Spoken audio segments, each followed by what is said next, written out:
没有去吧？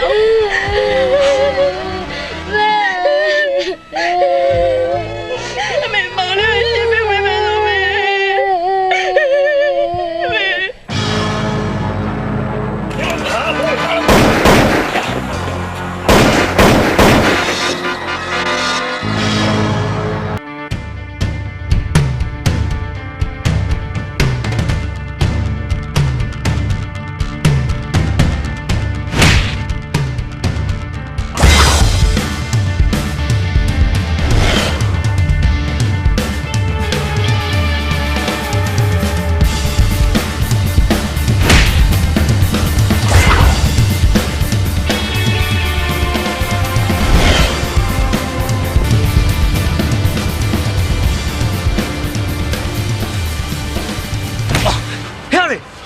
没有文嘛办的，俺说前几年难撇心的啊。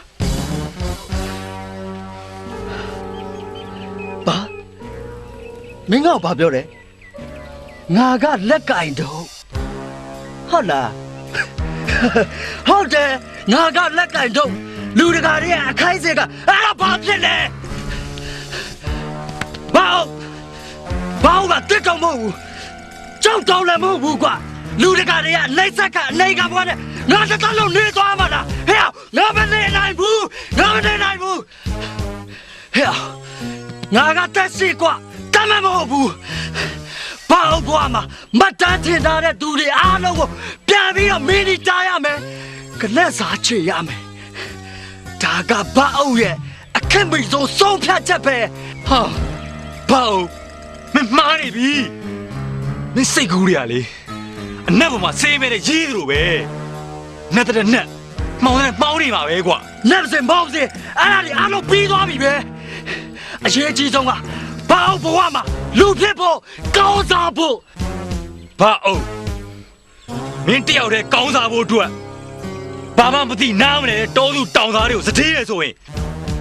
ဟဲ့မင်းကအရင်ဆုံးစတေးလိုက်ငါဆိုတဲ့ကောင်ကလေမိယိုဖက်တာတောင်သူလဲတယ်မပေါ့အောင်အယိုးသားဆုံးအဖြူစင်ဆုံးရှောက်လန်းနေပြီမဲ့စိုးတင်ဖို့အယောင်ဆိုးဖို့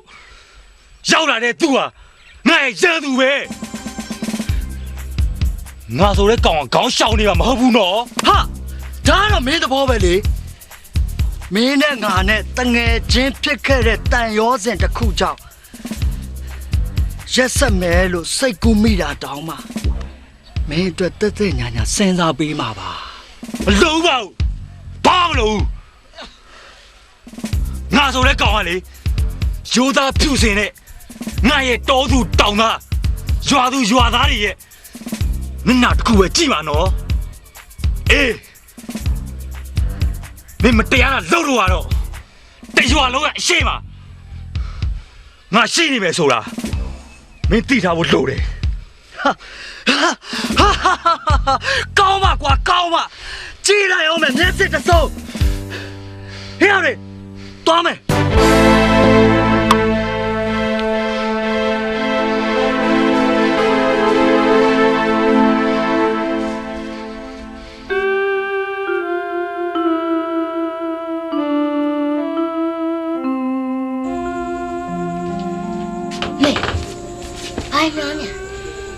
တားကိုရပြန်မလာသေးဘူးလေအချိန်တောင်တော်လင့်နေပြီသားရဲ့အမေကကြံ့ကြံ့ဖန်တွေးပူနေတာကိုကြီးကကလေးမမဟုတ်တော့တာအလုပ်ပင်ပြန်လာမှာပေါ့မင်းရဲ့ညီကဒါပဲသိတာ哦ခေကြီးကမကောင်းတော့မိုးမချုပ်မချင်းသားသမီးပြန်မရောက်မချင်းမိဘလည်းကပူရတာပဲအချိန်တန်လို့အိမ်ပြန်မရောက်ရင်တောင်တွေးမြောက်တွေးနေပူရတာပေါ့အေးဟုတ်မအကိုကြီးပြန်လာပါပြီ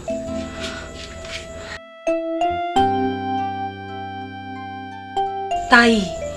နောက်ကြတယ်နော်ဟုတ်ကဲ့မေ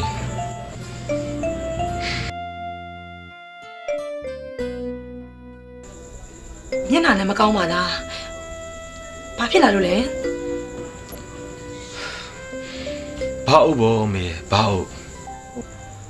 ဟိုမျက်နှာဖြူအစိုးရကိုဖားနေတဲ့ဘာအုပ်လားဟုတ်တာဘောမေतू ကဘာပြောလိုက်လို့လဲတားနဲ့ဘာဖြစ်လာလို့လဲဘာမှမဖြစ်ပါဘူးမေ तू ကလည်းတော့ဘာမှမပြောဒါပေမဲ့ तू လှုပ်တာကိုင်တော့ကြည့်ပြီးတော့စိတ်မချမ်းသာဖြစ်ရတယ်ဒေါသဖြစ်ရတယ်အမေရဲ့အမေပဲစဉ်းစားကြည့်လေဒီလောက်ခစ်ဆိုခစ်ပြက်ကြီးတဲ့မှာကိုရွာသားတွေစီစီလုံးလုံးနေရမယ်စား तू ကအတ္တတွေကြီးပြီးတကူကောင်းဆန်းတကြီးတဲ့နေပိုင်မင်းကိုကြတော့ခေါင်းပေါ်တင်ကိုးခွဲကိုရွာသားတွေကြတော့ခြေထောက်နဲ့နင်းပြီးနင်းများဖြစ်အောင်လုပ်နေတာကျွန်တော်ကရက်တန်အချက်ဖို့ပြောတော့ကျွန်တော်ပြန်ပြီးစိတ်ခေါ်တယ်အဲ့ဒါ အေးကွယ်အရင်ကဒီကောင်လေးဒီလိုမဟုတ်ပါဘူးအခုမှဘလို့ဖြစ်ပြီးဖောက်ပြန်သွားလဲမသိပါဘူးကွယ် ခိကြီးကမကောင်းတာပါမေယာဖြစ်လန်းကလိုက်ချင်းသူတွေအတွက်လေကားထောင်မေးသူတို့ဖြစ်သွားတာဗောမေရဲ့ အေးကွယ်ဘာဟုတ်ကိုတကြီးရတောင်ကြောက်နေရတယ်ဆို ဟုတ်တယ်မေဘာဟုတ်ကနေပိုင်မင်းကိုပိုင်တော့တကြီးကသူ့ဂျိုးစီးပွားအတွက်ဘာဟုတ်ကတ်တာဗောမေရဲ့ ဟုတ်မောမောထဲမှာကဲတော့စားပါတော့ပါကိုကူလေးကိုနဘောတာဘာမှအာမနာတဲ့ဒါတွေကလေမောမောဟုတ်တော့တီးသက်ပြင်ဆင်ပေးတာဟာတော့ တကြီးရဲ့စေတနာကိုကျွန်တော်နားလည်ပါတယ်တရားရဲသားချင်းတွေပဲအထူးပြောစရာမလိုပါဘူး ဟုတ်တာဗောဟုတ်တာဗောမင်းဆိုရင်ငါမျက်စိအောက်မှာပဲကြီးပြင်းလာခဲ့တာလေမင်းအပေါင်းအသင်းမှားပြီးလမ်းမရောက်သွားလို့ဆိုးမိုက်ခဲ့တာတော့မှငါတက်တက်ညာညာလေးမင်းကိုစဉ်းစားပေးခဲ့တယ်လေမင်းသိပါတယ်ကွာ မှန်တာပေါ့ဗျာလူဆိုတာမမားသောရှေ့နေမတည်သောစေးသမားရဲ့လို့မရှိခဲ့ပါဘူးတကြီးလို့နားလေခွင့်လွန်တက်ဖို့ပဲအရေးကြီးပါတယ်ဟုတ်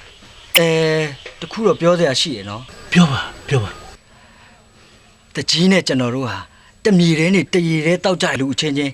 ဘာမှပြဿနာမရှိပေမဲ့အခုရောက်လာတဲ့နေပိုင်မင်းကတဲသားနော် ဟုတ်တာဗော ကို့အကြောင်း तू မသိသူ့အကြောင်းကိုမသိဆိုတော့ကို့ပေးအပ်ထားတဲ့တာဝန်ဝတ္တရားတွေကိုကြေပြင်းအောင်ထမ်းဆောင်ပြီးနေပိုင်မင်းမညိုညင်အောင်နေဖို့အရေးကြီးတယ်ဗျ ဒီမှာငါဘက်ကတော့စိတ်ချစမ်းမှာကွာတကြီးဆိုတဲ့အာဏာကိုအစွမ်းကုန်အသုံးချပြီးတို့ရွာမှာဘာသာမှမကြားစေရဘူးစိတ်ချ ကောင်းတယ် မကောင်းတာကအရေးမကြီးပါဘူးအဲ့ဒီကောင်းကွက်ကလေးတွေနေပိုင်းမင်းရှိရောက်သွားဖို့ကလူလေ အဲ့ဒီတောင်ကျွန်တော်ယူတယ်ဗျာ ဟာတောင်မင်းကအာကိုတာဟိုပြီးတော့လေ ပြီးတော့ဘာဖြစ်လဲ မင်းကနေပိုင်းမင်းကိုပိုင်တယ်မဟုတ်လားကွာ ဘာအုပ်စကားတခွန်းနဲ့ ယုံပါတယ်ဗျာယုံပါတယ်ဟိုနေပိုင်းမဲထံကိုလေသတင်းပို့တာချင်းအတူတူလူလာတဲ့ပုံကိုရိုက်သွားပေးစမ်းပါဒီမှာနေပိုင်းမင်းကယုံကြည်လို့ငါးခိုင်စားတချီအဖြစ်ထိုက်တန်ကြောင်းကိုလေခါဘေးဒီပေးစမ်းပါဗျာဒီရေတော်ဘုံကြီးအောင်မြင်တော့ဒီမှာမောင်ရင်ရဲ့ကျေးဇူးကိုရွှေကုတ်ပေးလိုက် မလိုပါဘူးဗျာဒါတွေကဘာလို့အတွက်အကင်းပါရွှေကုတ်ပေးဖို့လည်းမစင်စားနဲ့ဘာလို့ကအရင်ဘာလို့မဟုတ်တော့ဘူးလေလက်ညိုးညွန်ရာရွှေဖြစ်တဲ့ဘာလို့ဖြစ်နေပြီ ဟုတ်ပြီသားပဲစကားပြောလောသွားလို့ဘာလို့ရနော် တကြီးဆန္ဒပြေးဝိုင်းကျင်းလက်ပြီမို့လား ဟာကျင်းတော့ပါလေကျင်းတတ်တယ်သိကျင်းတတ်တာ ကဲဒီနေ့ကစပြီးတော့တကြီးစိတ်အေးလိုက်တော့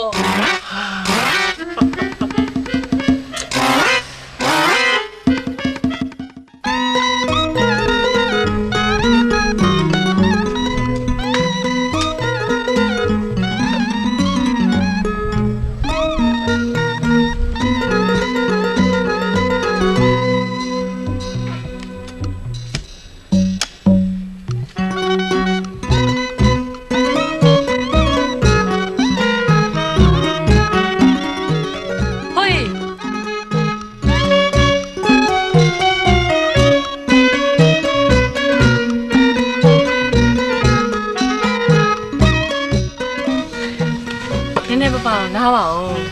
ခုနားပါပြီ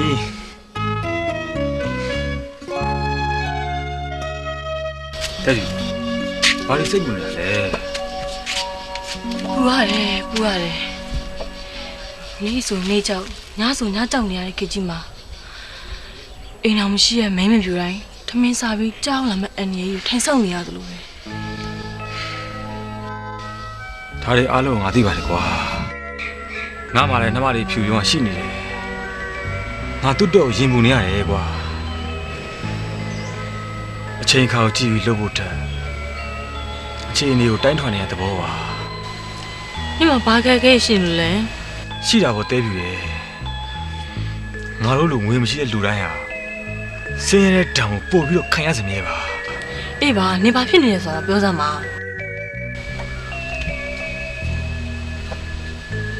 ငါအမေရတဲ့ကြမ်းမရမကောင်းဘူးလေ အဲ့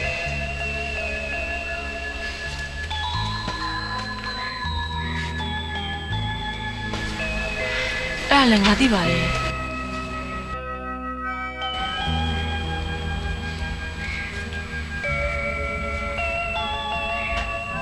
ငါအမေမှာကြီးမားတဲ့အာဒီတာတစ်ခုရှိတယ်အဲ့ဒါ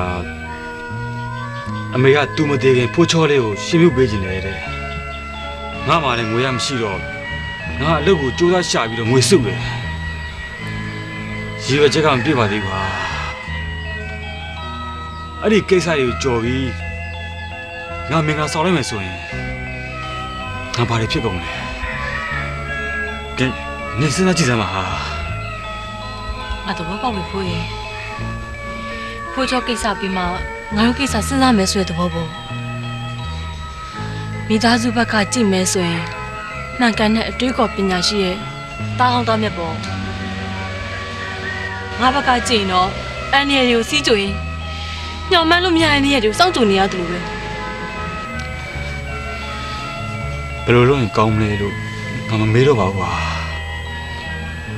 အချိန်ကိုစောက်ပါလို့ငါတောင်းပန်ချင်တယ် ကဲပါငါနဲ့ပြောစားရှိတယ် ပြောလေ 你妈本身就差不多些嘞。 ဟုတ်ရှိတဲ့ကတော့ရှိပါတယ်ဟုတ်ဒါပေမဲ့ဖိုးချောလေးကိုရှင်းပြမဲ့အထိတော့မပြည့်သေးဘူးဟာ လူရာအားလုံးကတောင်းလို့တယ်နင့်ငွေနဲ့ငါငွေပေါင်းပြီးဖိုးချောလေးကိုရှင်းပြပေးမယ်ပြီးရင်နင့်ငါနဲ့လွတ်ထက်မယ်နော်အဲ့ဒီအားလုံးလည်းငါတောင်းလို့တယ်နော်ပါလေလူများငွေနဲ့ဘာမလုပ်ချင်ပါဘူးညာမလုပ်ချင်ပါဘူးနင်ပြောလို့မလားနင်နဲ့ငါကြောင့်အဲ့ဘာမှမရှိပါဘူးခင်နင်ကိစ္စသာအဆင်ပြေအောင်လုပ်နော်နော်လို့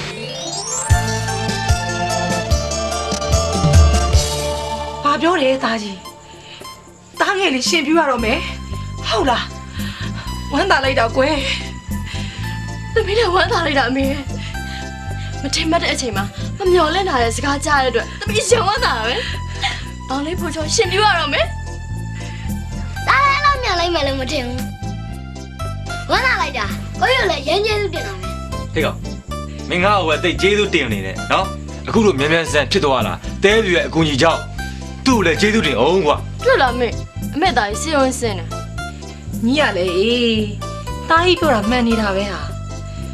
တဲပြူမပိုင်ဒီလိုဖြစ်ပါမလားရှေ့နေလားနောက်နေလားစောင့်နေအောင်ပါဘောအခုလိုမြဲမြဲဆန်းဆန်းဖြစ်သွားတာတဲပြူကြောင့်ဆိုတော့တဲပြူကိုလည်းကျေးဇူးတင်ရမှာပေါ့ေ ကဲဖိုးချောလေးကျေးဇူးတင်တာထမ်းထားတာမဟုတ်တာတင်တယ်လို့ပြောလိုက် တင်တယ်အကိုကြီးရောမမသေးပြီရောအမေရောမမရောအားလုံးကျေးဇူးတင်ပါတယ် တားလေးအတော်လေး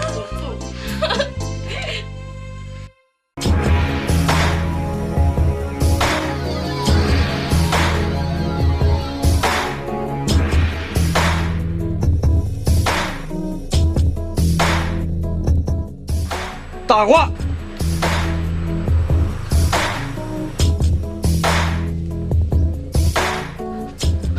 ဟုတ်လို့ပါလား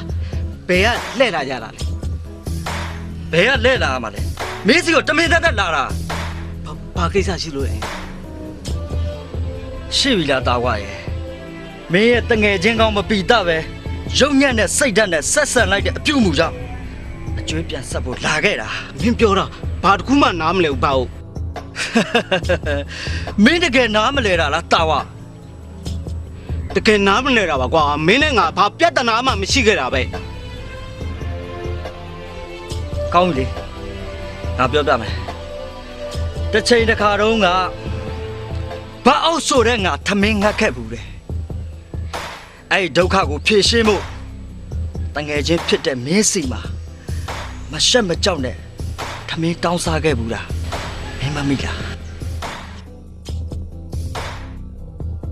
အဲ့ဒီတုန်းကမင်းငါ့ကိုဘယ်လိုဆက်ဆံခဲ့လဲ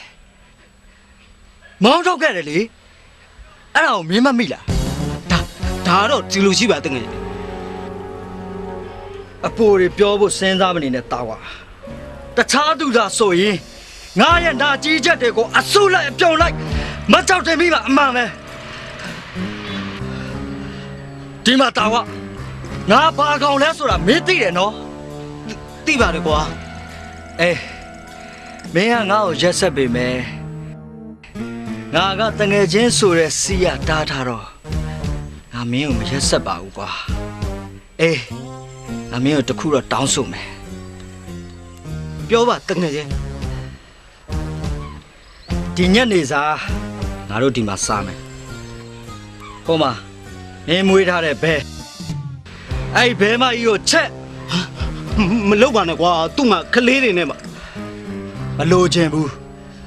အဲ့ဒါမင်းအတွက်အတန်းကြဆုံးအဖြစ်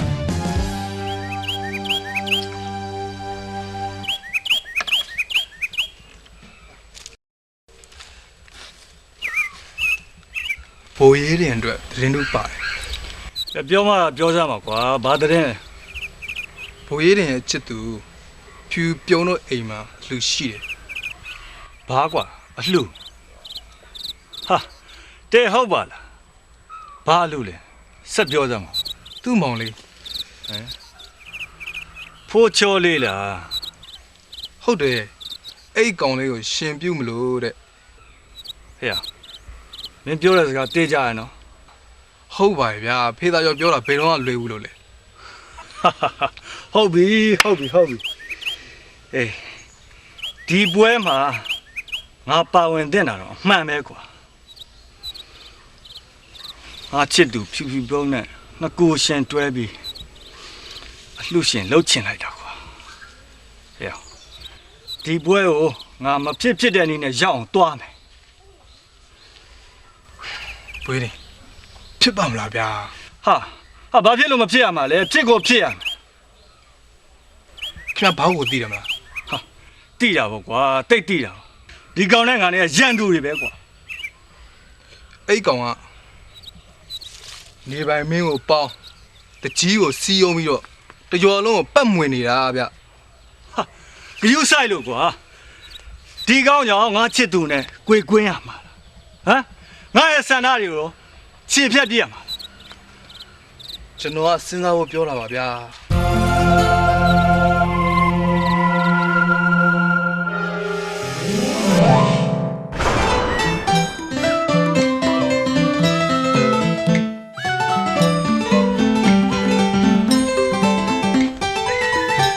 ဘယ်လိုညီမလာကြတာခါလေး ဟဲ့ဒီဘက်ခါလက်ဓာတ်ယူ ဟောဒါလည်းပဲချင်းစီလိုက်ဟောလေဘော ငါညီမလေးပြင်မလဲကိုကြီးပဲထမ်းမယ်ပြန်သွား ပြပါ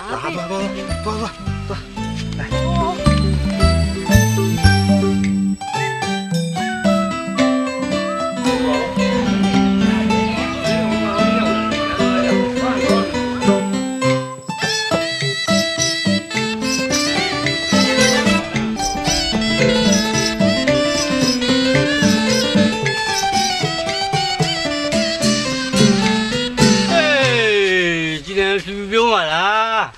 မတို့တာကြောင်တော့မသိဘူးဟမ်ဖြူလို့လှလို့ပါလားကွာငါပေါ့ရဟဲ့ ဟုတ်ပါမှန်မမြစ်ဆိုလို့ပြောရမလားခြေစည်းကားလို့ပြောရမလား ဟိုမလေးမေးဒါခက်တာမလို့ကွာနှစ်ခုပေါင်းပြောလိုက်ပြီးတဲ့ဥစ္စာပဲ ထဲရလေငါတို့ကိုလန်ကိုသွားရင်ကောင်းမှထင်တယ် ဟာအေးလေကွာမင်းဘလို့စကားမျိုးပြောလိုက်တာတော့ကွာကိုချင်းနေပဲဥစ္စာကိုမင်းငါလို့တော့ငါလမ်းမနေပြီးတော့ဂုံယူသားမှာကွာမင်းကလေ ဟုတ်တာဗောဟုတ်တာဆိုတာကျွန်တော်တို့ပဲသိတယ်သူတို့ဘာမှနားမလဲဘူး မဖြစ်လို့ အထူးဘာမသိလို့ပြောတာ ဟ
我查来偷来比表，阿毛我交代了毛我，爷爷我帮我查来偷来比表，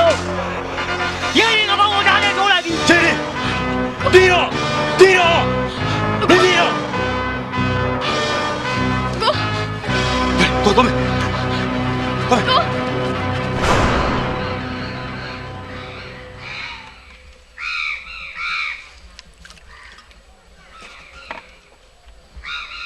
လိုလဲဘူကြီးတယ် ငါရွာပြန်ဖို့ဆုံးဖြတ်လိုက်ပြီကွာ ဟာအဲ့ဒါကျွန်တော်ရေးလိုက်ရင်ဗျာကျွန်တော်ဘူကြီးတွေကိုလည်းစိတ်မချဘူးရော်မြောက်တာလည်းကြာပြီဗျာရော်ကအလူပွဲကိုလည်းဝင်ပြီးဆွနှွေးလိုက်ဝင်ဗျာ အေးလေမင်းလိုက်ချင်တယ်ဆိုရင်လည်းလိုက်ခဲ့ဖို့ ကျေးဇူးတင်ပါတယ်ဗျာ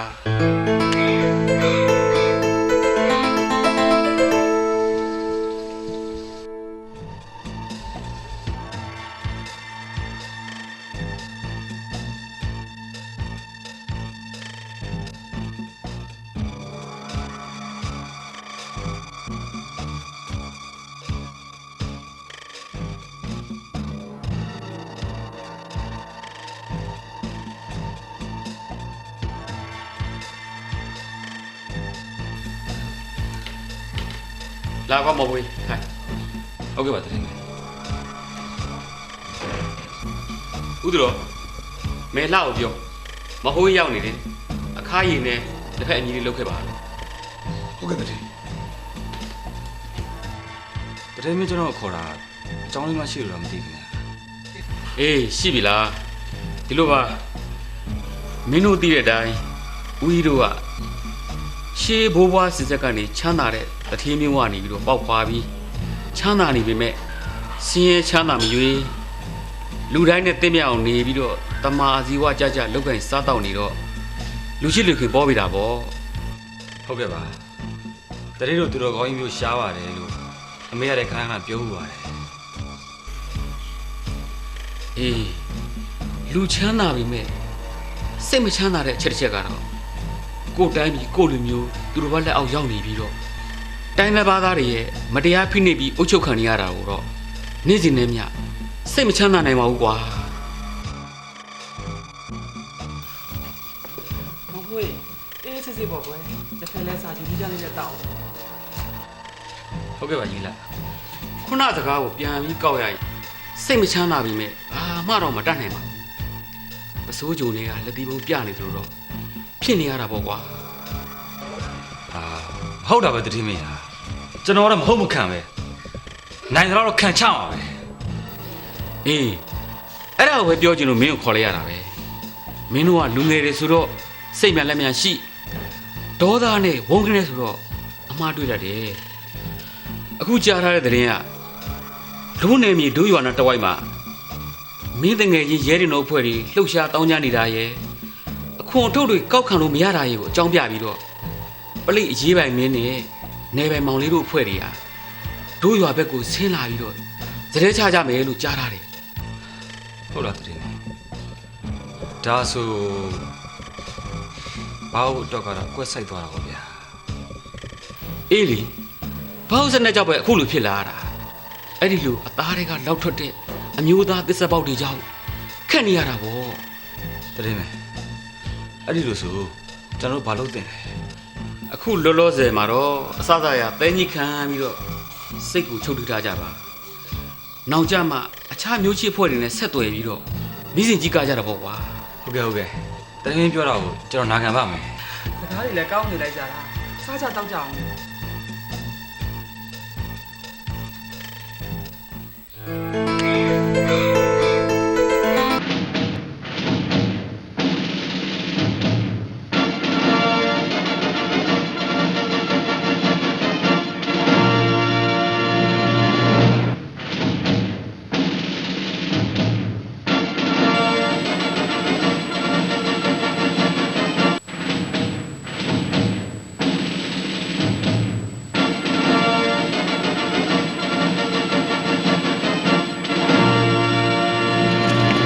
ဒီပိုင်းမင်းကြွပါခင်ဗျာကြွပါကြွပါ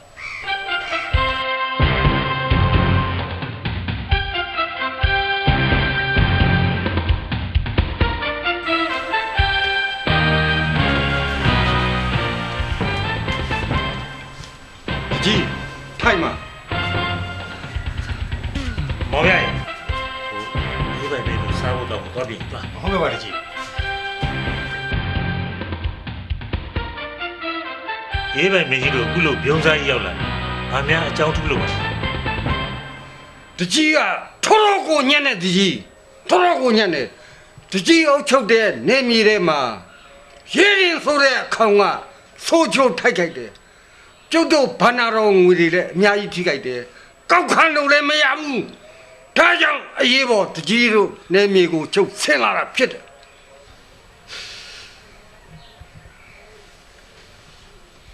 တကြီးကျုပ်တို့ရှေရှေဝေးမပြောချင်ဘူးခမည်းရွာမှာခမည်းရဲ့တာဝန်တာတန်းပေါ့ရော့မှုတွေအတွက်ကြက်ကြက်မမဆောင်ရွက်ပေးနိုင်မှုကျုပ်တို့ခမည်းရွာမှာခဏနေမယ်လိုအပ်တာတွေကိုခမည်းစီစဉ်ပေး ဟုတ်ကဲ့ကျွန်တော်ဆောင်ရွက်ပေးပါမယ်စိတ်ချပါ တကြီးခမည်းကိုနောက်တစ်ခုထပ်ပြောထားပါခမည်းတို့ရွာသားကျုပ်တို့လူဗတ်အုပ်ကိုကျုပ်တို့ကအစားစားရမျက်နှာလွှဲပေးထားတယ်အဲ့တော့ခမည်းသူနဲ့အဆင်ပြေအောင်အစားစားရဆက်ဆံဆောင်ရွက်ပါ ဟုတ်ကဲ့စိတ်ချပါအဆင်ပြေရပါစေ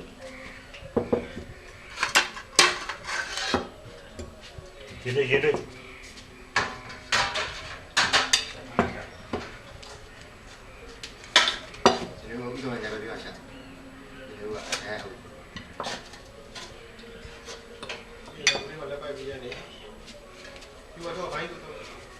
ဒီဘက်မှာတော့ပါဒီဘက်မှာကျန်တယ်ဒီဘက်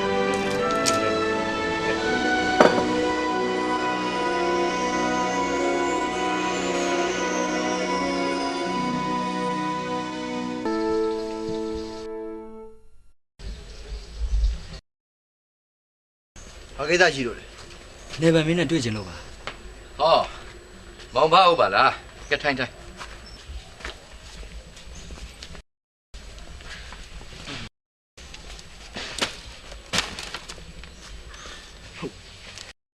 နေဗန်မင်းအတွက်ခြံတဲ့တီးနှံတွေပါလက်လက်ဆက်ဆက်ဆောင်းအောင်ယူလာခဲ့တာ ငါလည်းဒီနယ်ရောက်မှစားလိုက်ရတဲ့အတိနံနေကွာဟိုကလာပေးဒီကလာပေးနဲ့အရှံပဲပဲ ကျွန်တော်တို့ရွာမှာအသီးနဲ့တိတ်ပေါ်တာနေဗန်မင်းอ่ะ မင်းတို့နေမှာအတိနံပေါ်တယ်ဆိုတော့ငါလက်ခံတယ်ဒါပေမဲ့နေရထင်ရတာပြင်းနေကွာအဲ့ဒါတော့မင်းလက်ခံရလိမ့်မယ် ပြင်းဖို့မကောင်းပါဘူးနေဗန်မင်းပျော်ဖို့ကောင်းပါတယ် ဟာကွာပျော်ဖို့ကောင်းတယ်ဟဟလားလေမင်းအတွက်ကတော့ပျော်စရာကောင်းရင်ကောင်းနေမှာပေါ့ကွာဒါပေမဲ့ငါအတွက်ကတော့ဒီနေ့တည်းထိအောင်ပျော်စရာတစ်ခုမှမတွေ့ဘူးမိုးလင်းရနေမိုးချိုငါနေရထိုင်ရတာပြင်းနေတာပဲအေးမင်းတို့စီမှာပျော်စရာတွေရှိနေရင်ねငါပြင်းနေရတာမင်းတို့ညံ့လို့ ညံ့တာမဟုတ်ပါဘူးနေဗန်မင်း ညံ့တာမဟုတ်ဘူးအဲ့ဒါဘာလဲ ဟုတ်နေဗန်မင်းပျော်တတ်ရှင်တတ်မှမသိလို့ပါကျွန်တော်တို့ရွာမှာလေမဲမချောမင်းမလားတွေတိတ်ပေါ်တာအခုလို့နေဗန်မင်းရဲ့ဆန္ဒကိုသိပြီဆိုတော့ကျန်တာတွေကျွန်တော်တောင်းထားပါနေဗန်မင်းပျော်ရပါစေမယ်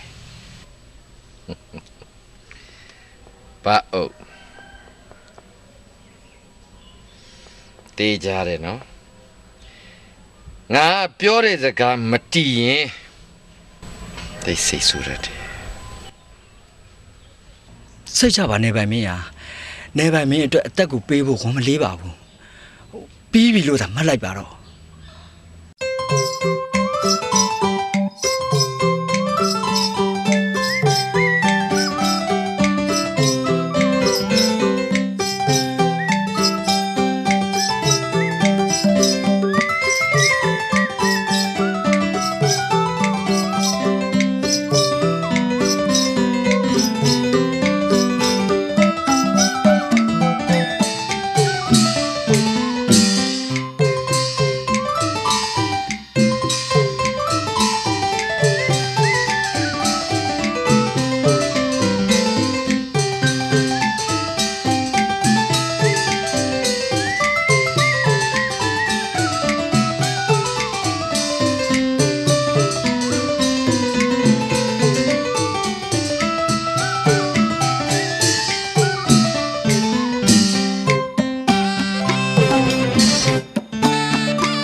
င်းခင်ဗျကြွပါကြွပါ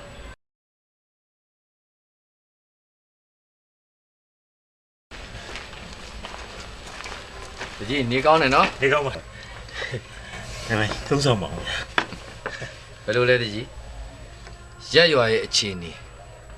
ဟာအေးချမ်းပါတယ်ဟိုပေးထားတဲ့တာဝန်တွေကိုလည်းကြည်မစားထမ်းဆောင်နေပါတယ် ကောင်းတဲ့တကြီးဒီတိုင်းသာဆက်ပြီးလုပ်ပါတကြီးရဲ့စန္ဒတွေကိုလည်းနေပိုင်မင်းကိုကျွန်တော်အကုန်တင်ပြပြီးပါပြီကျွန်တော်မျက်နှာပြက်အောင်တော့မလုံးနဲ့နော် စိတ်ချစမ်းမှာပါဦးရငါအကြောင်းမင်းသိပါတယ်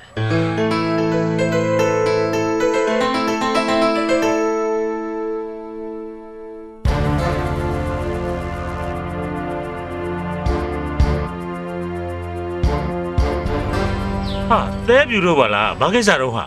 ဟောဒီကဖြူပြုံးရဲ့မောင်လေးရှင်ပြူပဲရှိလို့လာဖိတ်တာပါတကြီး ဟုတ်ပါရဲ့ကြီး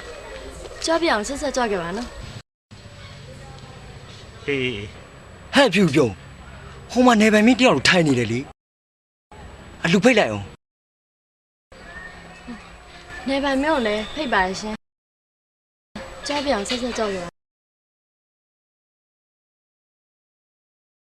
ဘာလို့လဲတူတူပဲပေါ့ဆက်ဆက်လာခဲ့ပါနော် နေပိုင်မင်းကိုမိတ်ဆက်ပေးအောင်မယ်ဟိုဒီဘက်ကအလူရှင်ဖြူဖြူပြုံးတဲ့သူကတော့တဲဖြူတဲ့ကျွန်တော်တို့ရွာမှာအချောဆုံးအလှဆုံးကုန်းတော်ကင်ပေါ့ ကျမတို့ခွင့်ပြုပါဦးနော်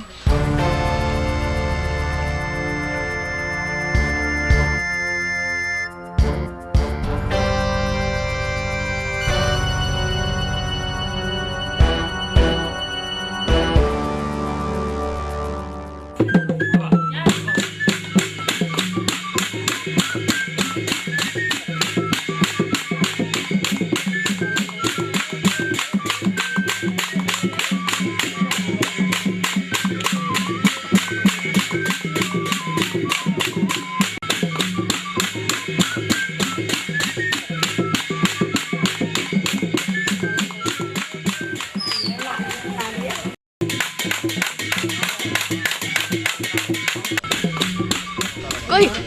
ဟိုမှာတထဲမင်းလာနေ 你叫吧。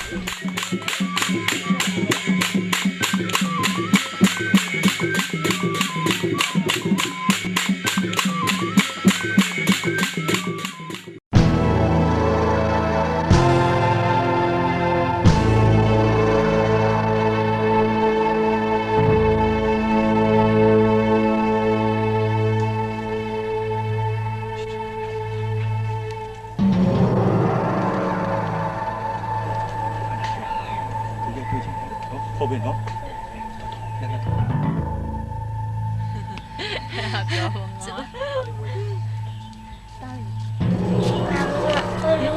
Ya, claro. Pero. Colori.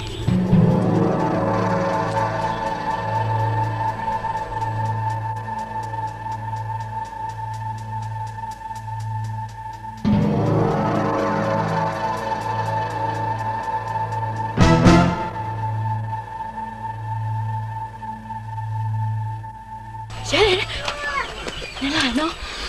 ဒါကတော့မဖြစ်ပါဟိုနေတော့ပြောနေတဲ့အချိန်ငါလည်းပြောချင်တာပေါ့ဟာ ရဲနေရ ခုလိုတော်ပြုံးလို့အားလေးရှည်စုပွဲထမြောက်အောင်မြင်သွားတာအများကြီးဝမ်းသာပါတယ်ဗျာ ဟုတ်ကဲ့ကျွန်မလည်းဝမ်းသာပါ ဒီကိုစားပါ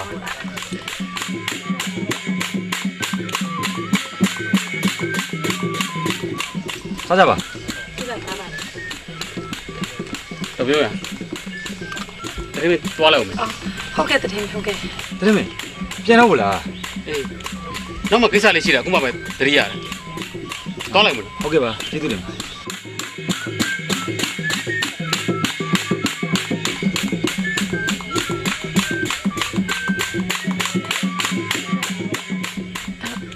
တဲပြူသမီးတွားချိုးလိုက်ပါဦးကွယ်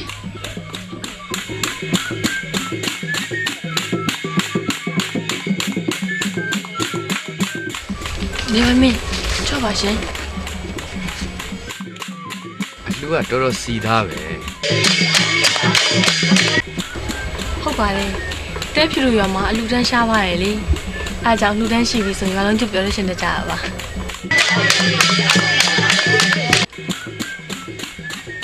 နေပိုင်မင်းဟိုမှာ ဝရမ်းပြရဲတင်တို့အဖွဲ့နေမိုင်ဖမ်းပါ အဲ့ဒါဆိုဖမ်းလေကွာသွား လာ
ဘာဖြစ်ကြတာလို့တကြီး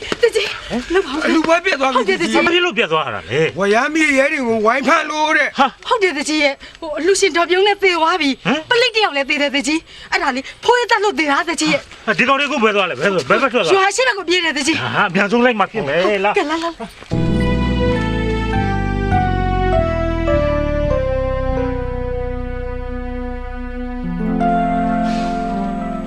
တက်ကောင်းပါလေငိုမနေနဲ့ငါပြောတာကိုနားထောင်နင့်အကိုကြောင့်ငါပလိတ်သားတယောက်တည်သွားပြီအဲ့တော့နင့်အကိုကလူသက်သမားဖြစ်သွားပြီအခုဒီကောင်ထွက်ပြေးသွားတယ်အဲ့တော့နင့်ကိုငါတို့ဖမ်းရလိမ့်မယ် ဘာဖြစ်လို့ဖမ်းရမှာလဲကျမတို့ဘာဆိုင်လို့ဖမ်းရမှာလဲ နင့်အကိုဖမ်းလို့မရလို့နင့်ကိုဖမ်းမှာပေါ့ မတရားမလုပ်နဲ့တော့ရေခံနေမဲ့စားရမှတ်လို့လားဒီမှာကျမအမေသေသွားပြီနော်ကျမတို့ဘဝဘာမှမထူတော့အချင်းလိုက်လိုက်ပဲဘာမှလို့လဲ ဟုတ်ပါတယ်နေပါမင်းရဲ့သူတို့နဲ့ဘာမှမဆိုင်ပါဘူးချမ်းသာပေးပါတရားခံတွေဖမ်းမိဖို့အတွက်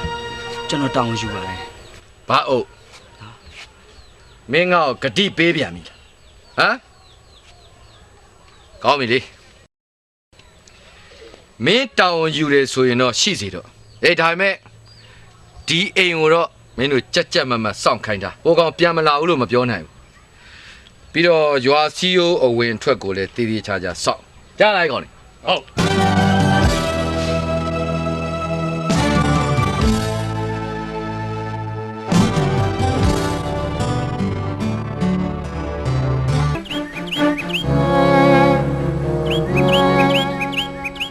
တွားပြီကွာငါရဲ့မျှော်လင့်ချက်တွေငါရဲ့ရည်မှန်းချက်တွေတစားစီဖြစ်ကုန်ပြီရဲတယ်ငါဘာဆက်လုပ်မလဲကွာပြောစမ်းပါဦးကွာစဉ်းစားပြီးလုပ်ရမှာပေါ့ပြဿနာသေးနည်းနည်းစဉ်းစားပြဿနာကြီးရင်ချိန်ယူစဉ်းစားပြီးပြေလည်အောင်ဖြေရှင်းရမှာခုငါကိစ္စပြဿနာကြီးပြီးချိန်ယူစဉ်းစားလို့မရဘူးကွာလာမဲ့ပြေးတွေ့ရမှာပဲဟိုငွေကျနေငါဆက်ပြောမယ်အခုလက်ရှိချိန်တွေက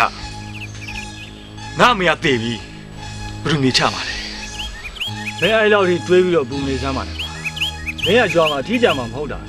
ဟာမင်းပြောသလိုရွာမှာရှိတဲ့လူတွေကငါ့မေရဲ့ကိစ္စကိုလောက်ပါရင်ထားလိုက်ပါရွာမှာကြံခဲ့တဲ့ငန်းကြီးမနဲ့ငန်းကြီးဘလို့တက်တိတွေဘလို့အင်အားတွေနဲ့ရှေ့ကြီးကိုဆက်ကြမလဲ ကိုဘွေးဘွေးနေပြောတာမှန်တယ်ဗျပတ်ဝန်းကျင်ကဝိုင်းဝန်းဆောက်ရှောက်ကြပါလိမ့်မယ်ဗျာ ဖေးသားကျော်မင်းစကားကိုလွယ်လွယ်လေးမပြောနဲ့ကွာလူတစ်ခုပူမှုရတဲ့ဆဲကလေးတဲ့ကိုကိစ္စမဟုတ်ဘဲနဲ့တရက်တစ်ပတ်လွယ်ဘယ်သူမှမကူညီဘူးငန်းကြီးမနဲ့ငန်းကြီးဒုက္ခရောက်နေတာသိရနဲ့ဒီတော့ကြီးထဲမှာရှောင်နေတဲ့ပုံစံမျိုးငါလုံးဝမနေနိုင်ဘူးငါဖြစ်မယ် ဖြစ်ပါမလားမင်းကပလိတ်ကိုတတ်လာတဲ့အခါလေး ရဲတယ်ဘာပဲဖြစ်ဖြစ်လာမဲ့ပြီးကိုပြေးရရမှာပဲငါပြတ်မယ် ဖိုးလေမဖြစ်ဘူးထင်တယ်နော် ဖြစ်လဲပြတ်မယ်မင်းကတော့တားကိုလုံးဝစိတ်မကူနဲ့ တောင်ဖိုးမင်းကငါတားလို့မရတော့ ပြောပြီးပြီ အေးလေမင်းကိုတားမရလဲငါမတားတော့ပါဘူးဒါပေမဲ့မင်းကငါစိတ်မချဘူးငါပါလိုက်ခဲ့ ငါ့ကိုတားတာလွယ်လို့အားလုံးလက်ခံတယ်မင်းလိုက်ခဲ့ ကောင်းပြီလေဖေးသားကြောငါဖုန်းနဲ့ကြော်လိုက်တော့အဲ့တော့မစ်ကန်ကိုအစအစအရာရာသတိဝိရိယနဲ့ထားပြီးစောင့်ရှောက်ဟုတ်ကဲ့ဘွေးတင်ဟာတော့ တွန်းတော့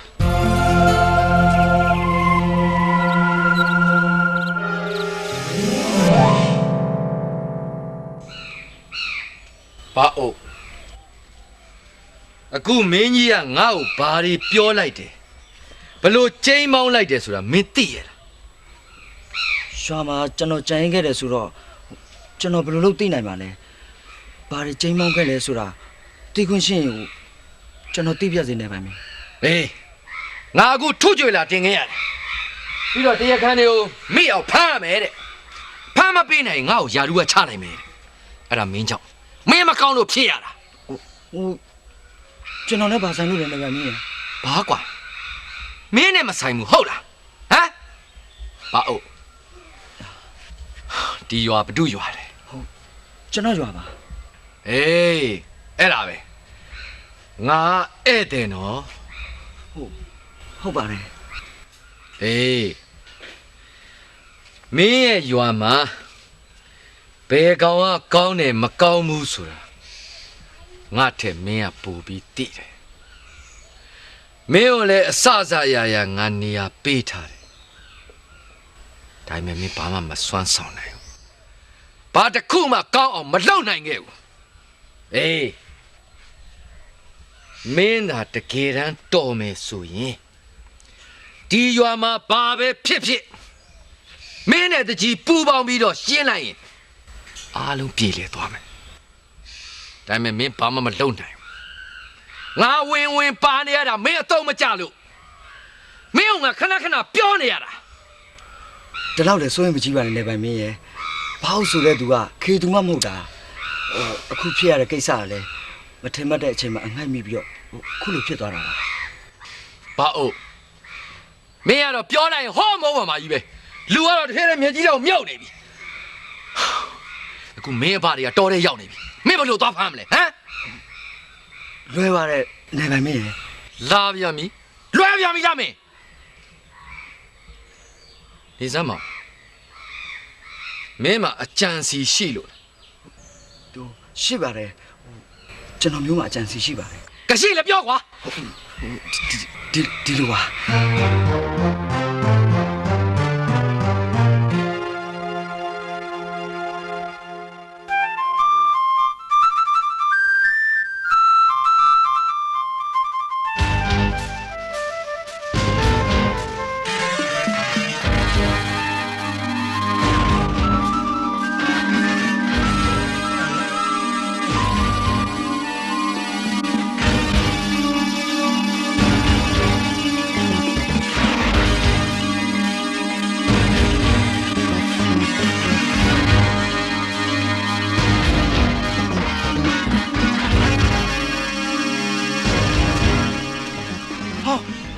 နဲ့ကိုရဲတင်လို့ပါလားခင်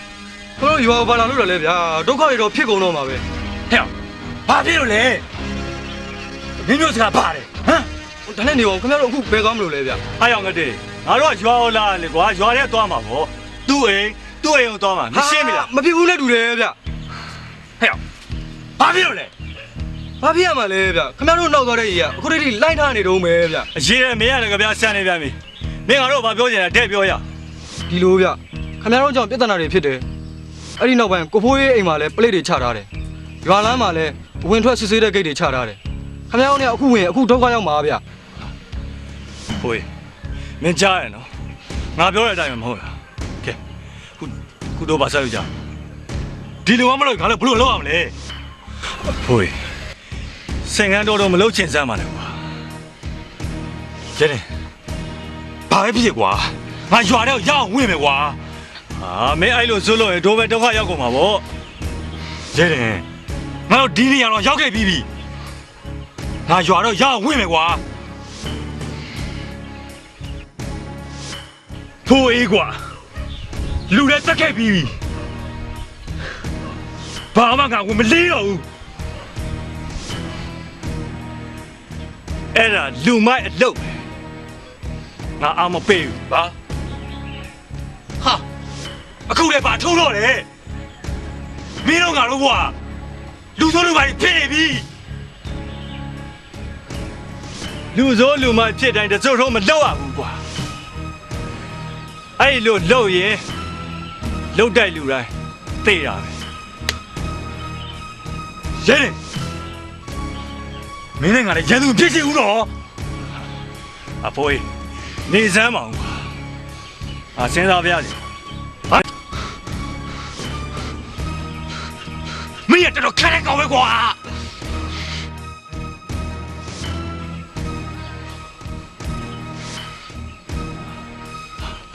ငါကြံရပြီဟဲ့ငါကြံရပြီ